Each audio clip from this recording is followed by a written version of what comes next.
একদিন যাকে বলেছিলাম বন্ধু, জীবনের প্রতিটি ধাপে যার ছিল ছায়া, আজ সেই হলে বিশ্বাসঘাতক।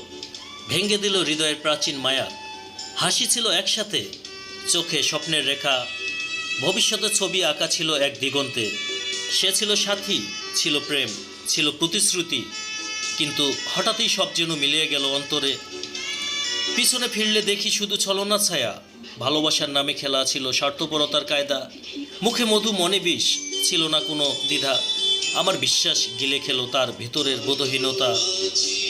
বলছি বাংলার কিংবদন্তি সিলেটের সন্তান সালমান শাহর কথা, যার মৃত্যু হয়েছিল 29 বছর আগে।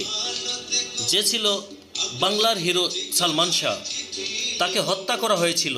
দেশের মানুষ ভালো করে বুঝতে পারত, কিন্তু আফসোস, ক্ষমতার দাপটে তখন চালিয়ে দেওয়া হয়েছিল আত্মহত্যা। মানুষ কথা বলার সুযোগ বা সাহস তখন করতে পারেনি। এমনকি যতটুকু জানতাম, আজিজ মোহাম্মদ নামের যে মানুষটা, তার উপর বাংলার ফিল্ম ইন্ডাস্ট্রিতে কেউ কথা বলতে সাহস পেত না। এমনকি এই হত্যার কোনো মামলাও হয়নি। মামলা হবে কেমন করে? কোনো তদন্ত হয়নি ঠিকঠাক মতো। আর ডন বেশিরভাগ সময় এবং অনুষ্ঠানে সালমান শাহকে বন্ধু বলে দাবি করত, এমনকি কান্নাও করত। এত যদি বন্ধুত্ব আর বন্ধুর জন্য মায়া, তাহলে একটা মামলাও তো করেনি, করবে কেমনে? সামিরার সাথে তো সেও জড়িত ছিল। দেশের বেশিরভাগ মানুষের সন্দেহ ছিল সামিরা ডন আজিজ মোহাম্মদের উপর। আজ 29 বছর পর আল্লাহ এর সঠিক বিচার করার জন্য এই পথ দিয়েছেন। যে ফিল্ম ছিল সত্যের মৃত্যু নেই, সেটা আজ 29 বছর পরে প্রমাণ হতে যাচ্ছে।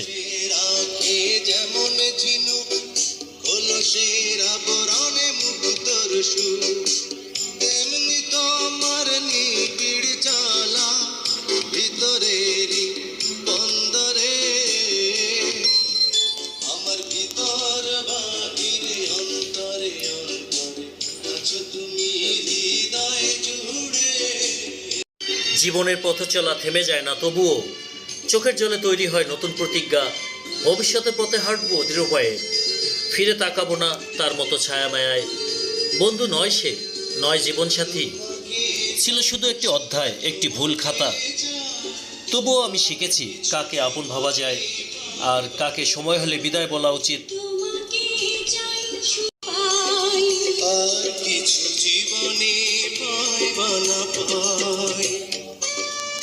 সালমান শাহকে পৃথিবী থেকে সরিয়ে দিতে কিলার ভাড়া করেন শাশুড়ি লতিফা হক লুচি। হত্যার পরিকল্পনা সাজানো হয় গুলিস্তানের একটি বারে। কিলারদের সঙ্গে চুক্তি হয় 12 লাখ টাকায়। আন্ডারওয়ার্ল্ড ডন আজিজ মোহাম্মদ ভাই, খলনায়ক ডন সালমানের স্ত্রী সামিরা সহ আরও 11 জন অংশ নেন এই হত্যাকাণ্ডে।